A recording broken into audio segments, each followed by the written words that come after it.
అమ్మా, ఏంది ఇదే దెయ్యం తిండి? గుడ్ మార్నింగ్ అందరికీ. ఈరోజు వెరైటీ చేపల కూర అని ఎందుకన్నానంటే చింతపండు లేకుండా చేస్తున్నాను కాబట్టి వెరైటీ అన్నాను.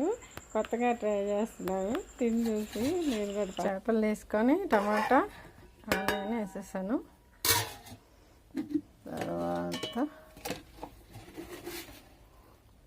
తగినంత ఉప్పు,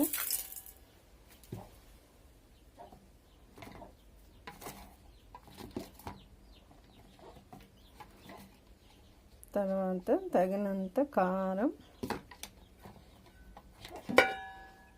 తగినంత ధనియాల పొడి,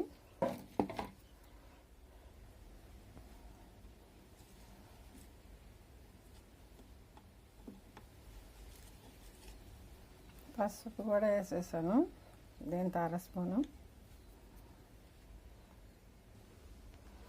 దీంట్లో మనం స్పెషల్గా వేసేది ఏంటంటే ఇదన్నమాట, మామిడికాయ తురుముకుంటాం కదా, తురుముకొని అది పచ్చడి చేసుకున్నాను.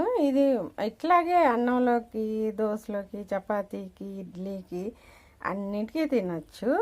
దేనికైనా ఇది మామూలు మనం చేసి పెట్టుకుంటాం కదా నిల్వ, తురుము పచ్చడి అనమాట. ఇది దీంట్లో స్పెషల్. దీంట్లో వేసి ఇంకా దీంట్లో చింతపండు పులుసు ఏమీ వేయకుండా దీన్ని కలిపి మనం వెరైటీగా చేపల కూర చేస్తున్నాం అనమాట. స్పెషల్ ఏంద్రా అంటే అదే. టేస్ట్ ఎలా ఉంటుందో చూద్దాం. వేస్తాను అనమాట. నీళ్లు తగినన్ని నీళ్ళు పోసి, ఇది రైస్ కుక్కర్లో పెట్టి ఉడికిచ్చేస్తాను. తర్వాత మళ్ళీ చూపిస్తాను. ఇదండి, వాటర్ వేసాను. అంటే డిఫరెంట్ టేస్ట్ చూద్దామని ట్రై చేస్తున్నాను. అందరూ అంటున్నారు మాగాయి కూరల్లో వేసుకుంటారని. మాగాయి కన్నా ఒకసారి దీంతో చూద్దాము అని నేను ఇలా చేస్తున్నాను. ఇంకా పులుపు ఎక్కువ అవుతుందని చింతపండు కానీ ఇంకేమీ వేయట్లేదు. దీంట్లో ఈ పచ్చట్లో ఆల్రెడీ మసాలాలు కూడా ఉంటాయి. మెంతి పొడి, ఆవు పొడి, జీలకర్ర అన్నీ ఉంటాయి కాబట్టి ఇంకా నేను దీంట్లో మసాలా పొడి కూడా ఏమీ వేయట్లేదు. ఈ ఫ్లేవర్ అంతా ఈ చట్నీతోనే ఈ చేపలకి రావాలనేసి నేను చేస్తున్నా. ఇది రైస్ కుక్కరు. ఇలా ఇంకా మూత పెట్టి ఉడికిచ్చేస్తాను. ఉడికిన తర్వాత ఎలా వచ్చిందో మీకు నేను చెప్తాను. దీంట్లో కొంచెం ఆయిల్ యాడ్ చేస్తాను. అంటే చేపల కూరకి ఆయిల్ ఎక్కువ ఉండాలంటారు కదా, అందుకని 2 స్పూన్లు. అంటే ఆల్రెడీ చట్నీలో ఉంది ఆయిల్, ఉన్నా కానీ ఇంకొంచెం చేస్తాను. ఒక 2 స్పూన్లు వేసాను అంతే.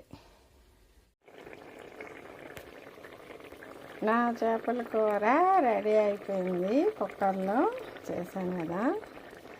టేస్ట్ చూసి ఎలా ఉందో మీకు చెప్తాను తర్వాత. స్మెల్ అయితే మంచి స్మెల్ వస్తుంది, చాలా బాగా. తిని చూసి మీకు మళ్ళీ నేను చెప్తాను అన్నమాట. ఓకే, బాయ్, ఉంటాను.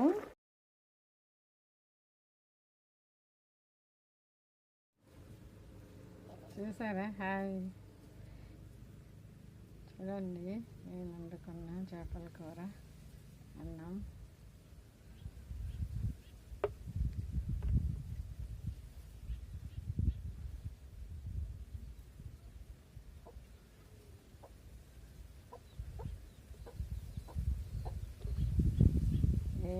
కడతాను.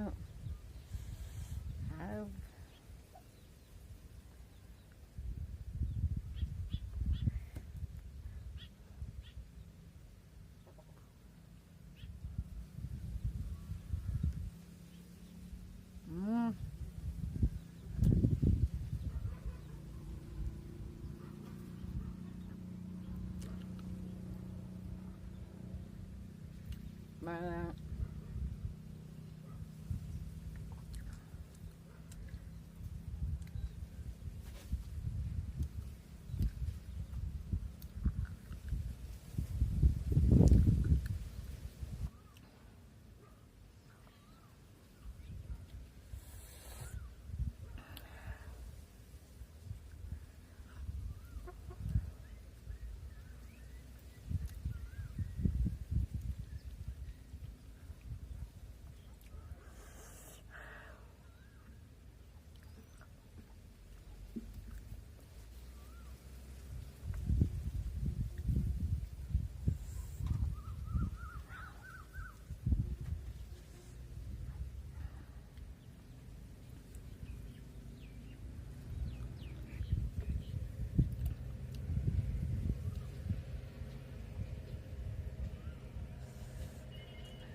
సూపర్, భలే బాగుంది.